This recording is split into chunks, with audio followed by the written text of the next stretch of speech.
তো হ্যালো বন্ধুরা, তো তোমরা দেখতে পাচ্ছ আজকে দুদিন পরে রবিবারের মেনুটা নিয়ে চলে আসলাম। তো আজকে কি কি দিয়ে খাওয়া দাওয়া করলাম দুপুরে সেটা নিয়ে চলে আসলাম আজকে। তো তোমরা দেখতে পাচ্ছ এখানে সবার ফার্স্টে ধনে পাতা, তারপর লঙ্কা, পেঁয়াজ, তারপর রসুন, এটা মানে ভালো করে ভেজে তেলে, তারপর একটু কালো জিরাও দিয়েছে, তো সেটা দিয়ে বাটা করেছে, সেটা দিয়ে আগে খেয়ে নিলাম।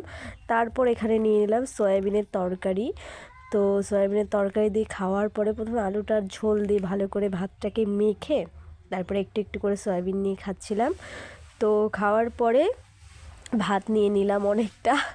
তারপর ওখানে মাংস দিয়ে, ঝোল দিয়ে আর আলু দিয়ে ভালো করে ভাতটাকে মেখে তারপরে একটু একটু করে মাংস নিয়ে খাচ্ছিলাম। আর এখানে দেখো মিনি লেগ পিস দিয়ে খাচ্ছি আমি। তো দেখো তারপর ভাতটাকে ভালো করে মেখে তারপর খাচ্ছি। তো তোমরা আজকে রবিবারের দুপুরে কে কী কী দিয়ে খাওয়া দাওয়া করলে অবশ্যই কমেন্ট করে জানিও। আর আমার ভিডিও ভালো লাগলে লাইক, কমেন্ট, শেয়ার, সাবস্ক্রাইব করে পাশে থেকো।